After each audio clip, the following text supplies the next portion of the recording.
What's up, Warriors? You know what day it is. It's time for your next installment of Warrior Wednesday with your host, that Wounded Warrior guy. That's me. And today we are going to discuss a topic that was suggested. One of my buddies that I served with in Colorado reached out to me and he was like, man, you should discuss our trip out to JRTC. Let the viewers know what that's about, what our experience kind of was. And I said, man, that is a great suggestion. So that's what we're going to do today. That's what we're going to talk about. I'll obviously start off the video, give you guys some information, let y'all know, number one, what JRTC is, where it is, kind of what's the overall goal of JRTC, and we'll go from there. I do have to warn y'all that I am not always so great at specific details from memory, especially recently. You guys know that I sustained a severe traumatic brain injury. So, for those of you guys out there watching that was there with me, if I made mistakes, make sure to correct me down low in the comment section. Chances are I'm going to make mistakes because my memory is not what it used to be. But I took time to try and remember some specific things from our trip out to JRTC. And I think I put something together pretty humorous, funny, and still informative. So I think it'll be a pretty good video. But before we get into the actual video, I just want to remind everybody watching, if you wouldn't mind throwing me a like, subscribing to the channel if you haven't done so. If you're enjoying this content, I would appreciate you supporting the channel. But without further ado, guys, let's go ahead and get into this video, get into this topic. And today's topic, like I've already said, is going to be discussing JRTC. So, what is JRTC? JRTC is Joint Readiness Training Center, and basically it allows military personnel the ability to have a realistic pre-deployment training scenario. So you go out to this site, this location. You're giving what is in effect a laser tag device vest. You attach the laser to your rifle or whatever weapon that it is that you are given that you have issued to you for the field cycle, and you have this little laser that you attach on the barrel of your weapon. And then you have this vest that you put on that's activated. You have batteries that you use to charge the vest. And basically, you go out at this site. You're given directives, you're given instructions for your unit, your company, your group on how to maneuver along the site. And you're going to have there are stagers that are there that are supposed to be enemy combatants. So you're going to have interactions with enemy combatants, and those individuals will have the same device. And if they shoot you, you're dead.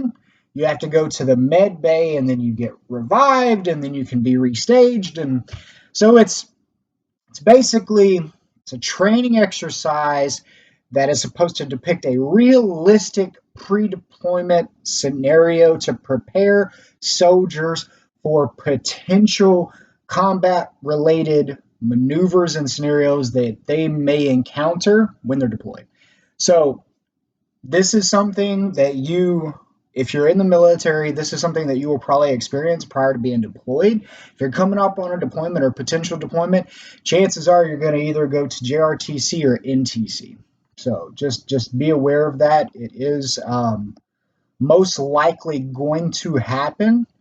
That does not mean that if a soldier does not go to JRTC that they cannot deploy.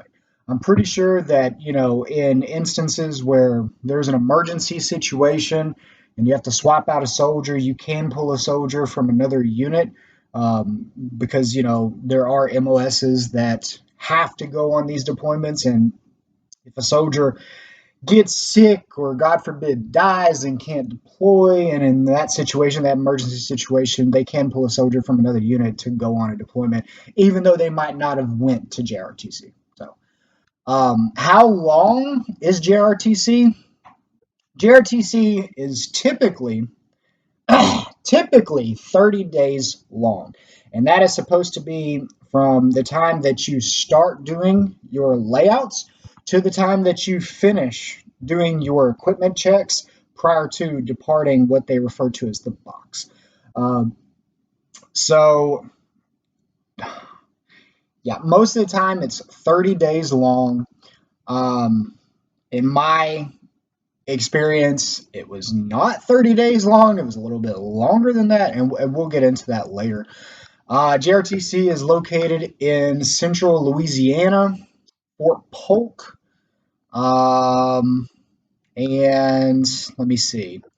Yeah, so just some of the things that I wanted to talk about a little bit.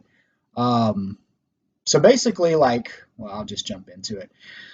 So, from what I remember from my time at JRTC, I remember getting to Fort Polk sometime in October, I believe it was 2017, if I'm not mistaken.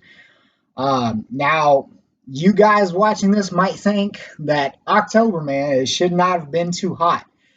You would be mistaken, my friend. And as somebody who now resides in Florida, I can assure you that there is only one season this far south, and that is hell. That is the only season that we experience down here. I mean, when I first moved down to Florida, it was mid-December, and I was comfortable in the pool outside.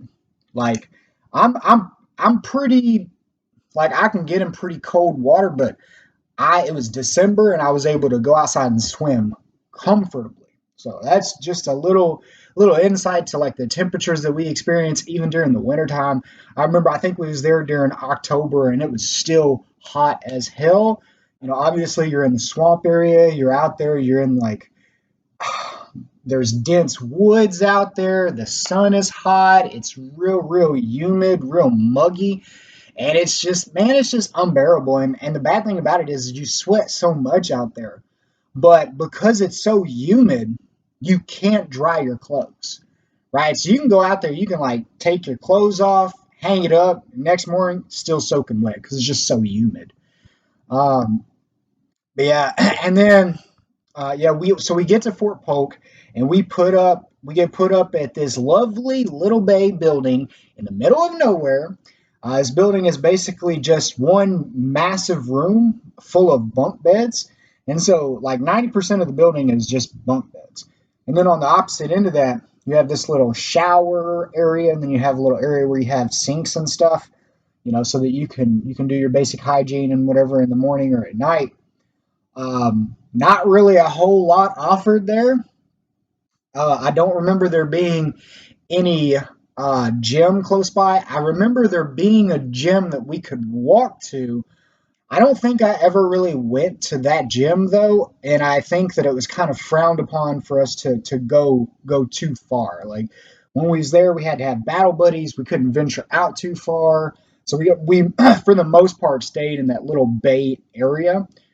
So we would work out, we would do our PT and stuff there. Um, and then over the next, I don't even remember how long it was. And I think that, like, just in general, at least from my perspective, when you go out and you're doing these types of training experiences, you know, and you're going through these scenarios, my experience is time just moves so very slow. Like whenever you're a soldier and you're going through one of these training exercises, I don't know exactly how long it took for us to conduct our layouts and inspect the equipment before we went into the box, but I swear it seemed like it was 2 weeks. And in all actuality, it was probably only a couple of days, but I mean, you're up, you know, 18, 19, 20 hours out of the day.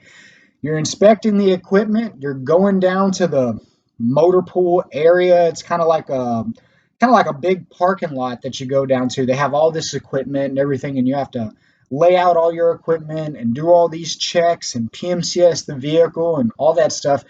because you're getting issued this vehicle and you have to, or all this equipment, and you have to return this equipment in the same state as what you got it in. And if you don't, if something's wrong with the equipment, if there's a fault, you have to fix it before you turn it in. So if you sign for a vehicle that's already got stuff wrong with it, you have to fix it before you turn it in, no matter what the fault is. So if you sign for that vehicle, it could have a damaged transmission. You best believe when you come back, if the vehicle makes it throughout the cycle, you have to replace that transmission before they will take it back, even though they gave it to you messed up, if that makes sense. So that just whole experience, I don't remember how long it took. It was probably only a couple days, but I swear it seemed like 2 weeks going through those vehicles, PMCSing everything. Just time just moves so slowly when you're doing something like that. It's unreal. And I am sure that there is not any overlap between those stressful moments in my life and this head full of gray hair that I am sporting at 29 years old. So, yeah, there's definitely no correlation there. So, we lay out, we inspect the equipment, we strap in, we head into the heart of central Louisiana's cold, dark soul, even though the actual destination that we were going towards was not very far from where we started. You have to consider that our convoy probably was moving around 10 to 15 miles per hour the entire way. We were doing routine stops the entire way. We would stage our vehicles along the way, stop. And, some of those stops, I remember one of those stops was probably, I swear, I think the last stop that we did in the Humvee that I was in, we probably stopped and stayed there for 2.5, 3 hours, it seemed like. And I remember as soon as our convoy pulled out, it just started raining, and it did not stop raining until we got to the destination. I remember getting done with the convoy, pulling into this field the next morning and getting out of the Humvee. And I mean, guys, within a couple of hours, me and the private that was with me, we were just bombarded by soldiers requesting us to help them PMCS their vehicles, help them look over their vehicles, telling us that they had faults. Soldiers were coming up to us for a variety of issues. I mean, most of them were minor. Like, I think some of them, they just needed somebody to like tighten down the brackets of their side view mirrors. They needed somebody to, I don't know, swap out a battery. One of their batteries were faulty, those types of things. But I remember a couple. I remember when one truck pulled up, and you gotta understand, this is technically day 2 of our 30-day thing. Truck pulls up. I swear to God, guys, they were complaining that the truck wasn't stopping when he pushed down the pedal. Like, he would push on the pedal and the truck would like jump a little bit, and then it would like come down to a stop. So I get up under the vehicle, look at the vehicle. I shit you not, guys, like, these brake pads were worn down so far that the internal rivets underneath where the pad rests were grinding in to the rotor. You could see where the rivets had started to put rings around the rotor and started to damage the rotor. And it's like, how?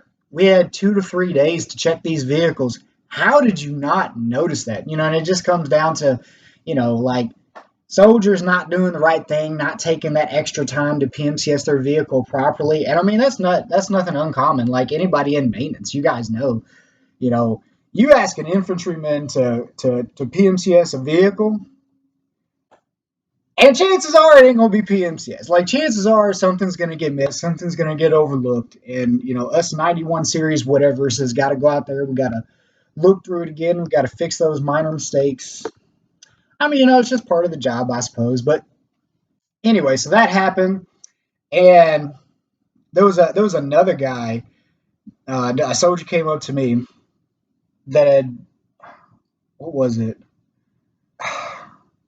They were complaining about seat belts. So we had a couple soldiers come up to us. They were telling us that their vehicle didn't have a actual seat belt retractable seatbelt part in the bracket. So when you go into a Humvee and you open up the side door, each seat has a bracket that holds the actual seatbelt part, and then it pulls out, retracts, whatever, and so you just replace the seatbelt whenever it gets damaged or whatever. And I remember like a couple guys came up to us, and I mean they drove out there without seatbelts. And so, I mean, they came up. Obviously, we had the parts on hand. We installed them. Took a couple minutes. But I just thought to myself, like, what the hell? How do you PMCS a vehicle properly and you do not realize until the second day being out in the field that either the seatbelt is busted or it's not present? Anyways, so me and my private, we spend the next few days, we're working on these minor issues and fixing these vehicles so that they can go back out and keep doing what they're doing. Then more of our unit pull up into the field. Another NCO from our unit comes up and they say that they need an LMTV driver, somebody with an LMTV license on their military license who can drive an LMTV. So I rejoined the main group for Juliet Company. And Juliet Company, we were the maintainers, the maintenance, cook, supplies, communication, so on. And so that's what I did. I went out with them, and basically over the next few days, or sorry, the next few weeks, what we did was we would go out to a location, and this is information that our captain and so like our first sergeant and captain and commander, they're getting this information. They're like, okay, we need your group to move to location, whatever. Give us the coordinates. We drive out there. We set up, and we're maintenance, so we have to have like a maintenance bay. We have to have sleeping quarters. We have to dig trenches around all of our tents, runoff trenches to prevent water from coming in, because you don't want to sleep and then it start raining and water just like run into the tent. So you have to dig these little runoff trenches around the tent to divert the water. So there's a lot that goes into setting up an area, right? You have to make sure that you have people staged who are providing cover. You have to make sure that you have your generator set up, that you have communication set up. I think we were actually with HQ at the time. So we had to have HQ, we had to have a med bay set up. We had to have all this stuff going on, right? This is what our next few weeks was at JRTC. We would drive out to a location. We would take all these tents out. They're A-frame tents. So basically it's a big A-frame with legs, right? So the legs go down. You have these little columns, and then you have these rafters, metal rafters, sort of, if you think of like how a house is built. And then you have like an A-frame rafter columns, but it's all metal, right? All that stuff snaps into place. You have a huge tarp that goes over the side of it. You stand it up. It doesn't take forever to do. It's pretty simple. It's a snap and go type thing, right? But it does take time. So we'd go out to a location. We would set up our maintenance bay tent. We would set up our communications tent. We would set up a med bay area. We would set up a sleeping quarters, sleeping arrangements. Everybody would pull out a cot, and this is all these people that are there, all these vehicles, we're pulling out all this stuff from the back of all these LMTVs, get all set up. Generators are going, heaters are going, all that stuff, right? Well, not heaters. I don't think we were doing heaters. We were most definitely doing ACs. We might have been doing heaters at night, though. I can't remember. But anyway, we get out there and they'd be like, you got to dig this trench. You got to dig this trench. And we're like, okay. First week or so, super motivated out there digging the crap out of these trenches, and setting up these, fighting positions, putting together our vectors of fire, all that good stuff. The amount of times that I remember in JRTC setting up a tent and finishing digging a runoff trench And then hearing the commander say, all right, we got to pack up, we got to move to this location. And then having to collapse everything, pack it back up, and move on. I swear, guys, it happens probably realistically. I think we moved position a dozen to 15 times. Talking about packing everything up, everything back in the trucks, going somewhere, unpacking everything, setting everything back up. Man, it got ridiculous. And yeah, I mean, there were some times whenever we were engaging in, combat fire. And because I was an LMTV driver, one of the jobs that I had was not only going out to locations and picking up infantrymen and taking them to other locations and dropping them off and, doing night runs, but it was also picking up casualties of people whose vests went off, taking them out to the med bay where they could be revived or whatever. I can't remember. Like we had cards that we carried with us that would tell us like what our injuries were, and then we'd go out there and then so that the medical teams they could get a realistic they could experience those realistic scenarios where you'd come in with certain wounds and they would like dress you and everything. I mean, it was pretty cool, right? That part of it was cool. But I think I was only present for I think one firefight. I didn't get shot, I didn't shoot anybody, and I think I discharged my weapon one time, fired 5 rounds throughout the entire 30-day thing, and that was it. And the remainder of the time was me. Now I got to go pick up these casualties, load them in the LMTV. Then we got to drive out to here. Then I got to go get these infantrymen. Then we got to drive out to here. All night vision driving, all nighttime driving, right? Then, after you do an all night of nighttime driving, you get back to your camp and you got to pull fire guard or something like that for, an hour or 2 hours. And then after you do that, the morning comes and you're black on food, black on water. That doesn't mean that they didn't have food or water. We had food and water, but we were experiencing a scenario where we don't have food and water. Okay? And so, I mean, think about that.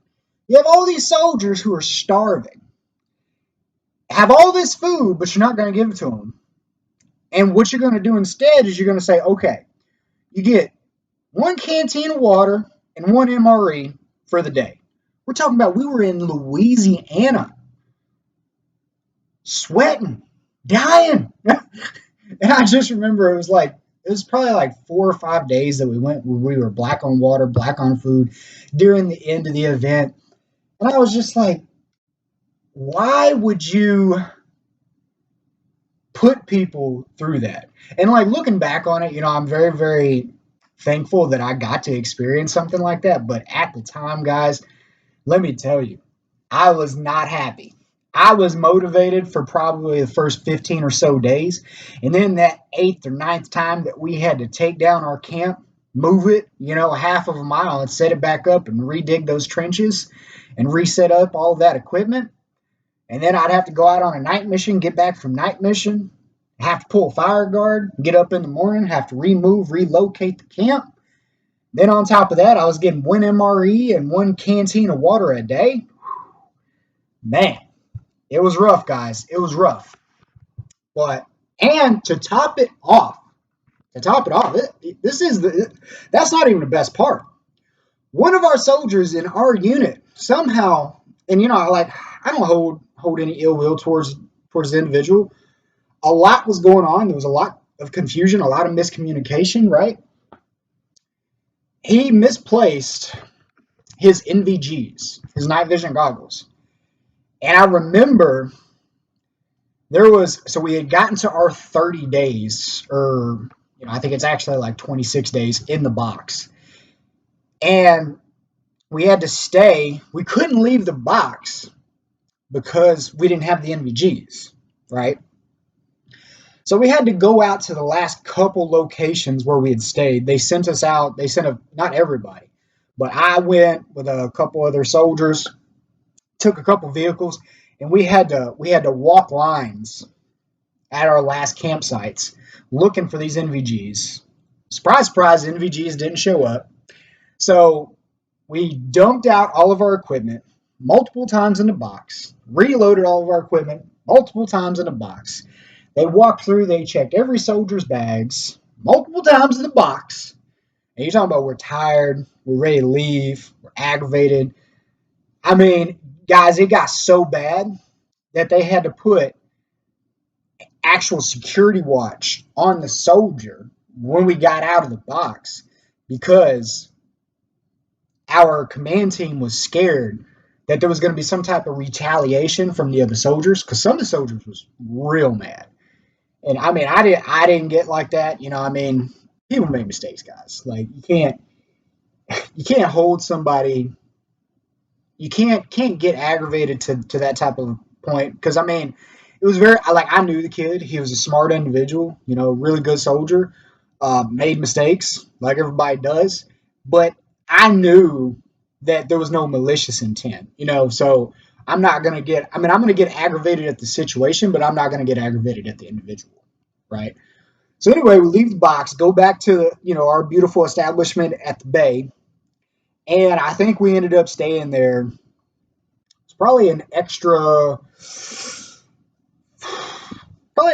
week. I think is what it ended up being, and basically like there was soldiers going out to the box checking, and we were waiting to see if anybody coming out of the box might turn up an extra pair of NVGs because we weren't supposed to leave without all of our equipment.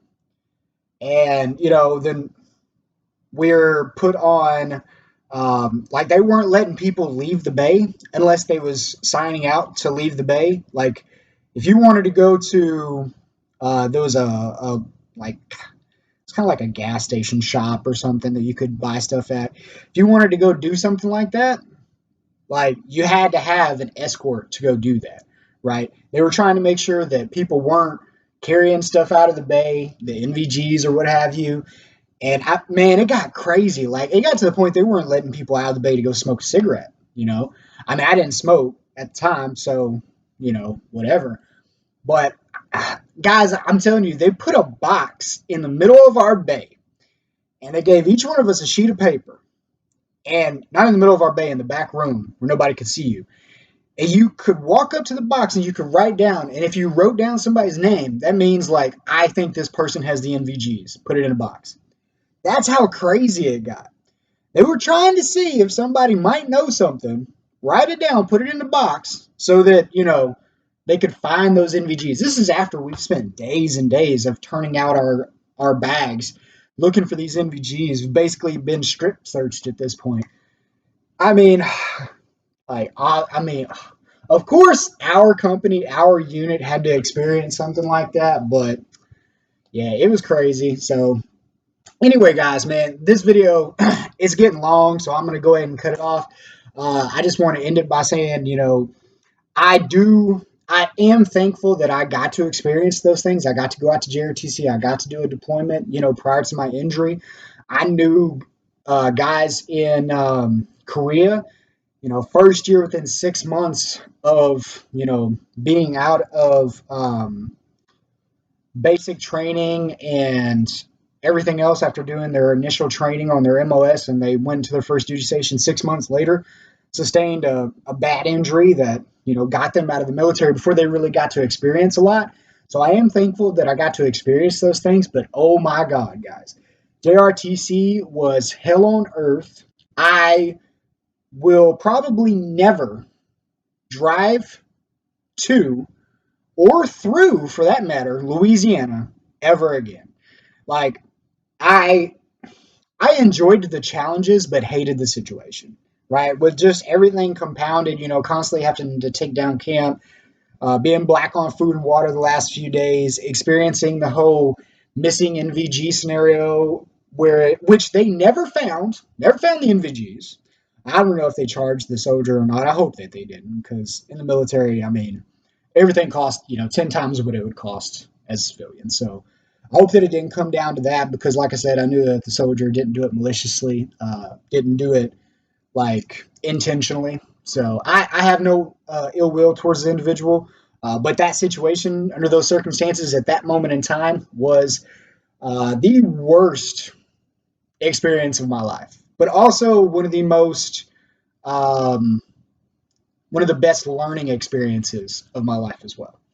So I'm going to end it right there, guys. I hope that y'all are enjoying your week. I hope that y'all are taking care of those goals. And shout out to the soldier that came up with this topic. I enjoyed talking about it. I enjoyed like reminiscing with those memories. Some good, some bad.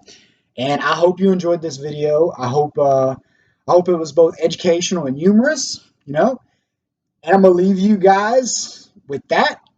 And as always, even if you don't realize it, guys, even if you don't believe it, there's a warrior in every single one of you. And I see it. Take care, y'all.